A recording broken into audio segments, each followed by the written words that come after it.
While most 7th graders are riding their bikes, Charlie Sherman is going as fast as we go on I-75. His hobby is ATV racing, and Charlie is one of the best youth riders in the nation. It's all about the process for Montrose 7th grader Charlie Sherman. This is the gas valve.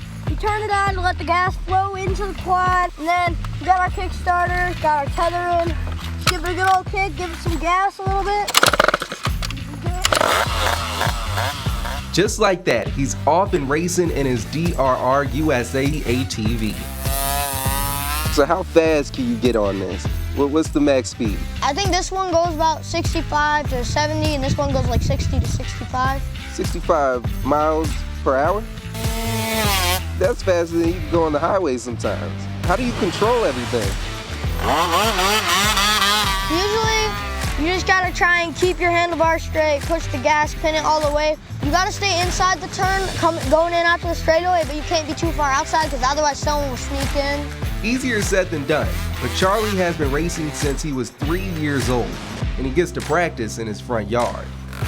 This is our practice track. We usually don't really practice on these. We usually practice on either our dirt bikes or practice spots because these ones we try to keep them good for the races.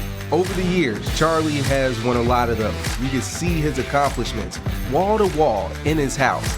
Over 200 trophies and awards. This past season, he became the first ever Youth Triple Crown champion. Judging by what other riders have done in their past and seeing what Charlie's done, I think he'll be in the pro class by the time he's 16 or 17. Charlie's dad, Jeremiah Sherman, is the man under the hood, and he has an eye for talent. For over 20 years, he's been racing and working on four-wheelers. Through the years, Jeremiah has seen many races either won or lost at the starting line. There's 20 of them, and you're just crossing your fingers. You gotta get out clean, and you don't want any tires to rub because it can be really, really bad, and bad things have happened. I mean, sometimes like when you're going off to start and like they're coming in, and then sometimes you get sandwiched. It makes you like want to check up on the brakes, because then they're gonna fill in the spot, and it feels like that if you hadn't, they're gonna squish you and like flip you up. And he's got to make his way up through the pack, and that can be that's where like it'll really make you sweat because he's making passes and he's doing sketchy crap, and you're talking to him like he's on a radio. Don't do that. Why are you doing that? Just relax. Let it come to you. He makes these passes that other people wouldn't be able to do. I just stopped watching the GoPro footage.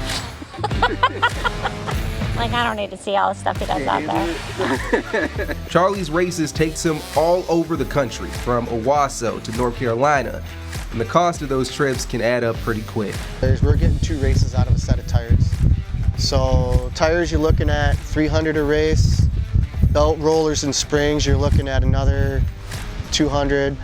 So you're gonna spend about $400 per machine per race. Sponsors help cover some of the cost, and one day Charlie hopes racing will be his way to pay the bills. So what's like your goal in ATV racing? Do you have one? Make it to the pros, win some championships. That's pretty much it. Make it to the pros. Make some friends too. Isn't that great? And with the season over now, Charlie can focus on his second love, which is playing hockey for the Flint Junior Firebirds. And another award could be coming Charlie's way mid-November as he was nominated for Youth Rider of the Year.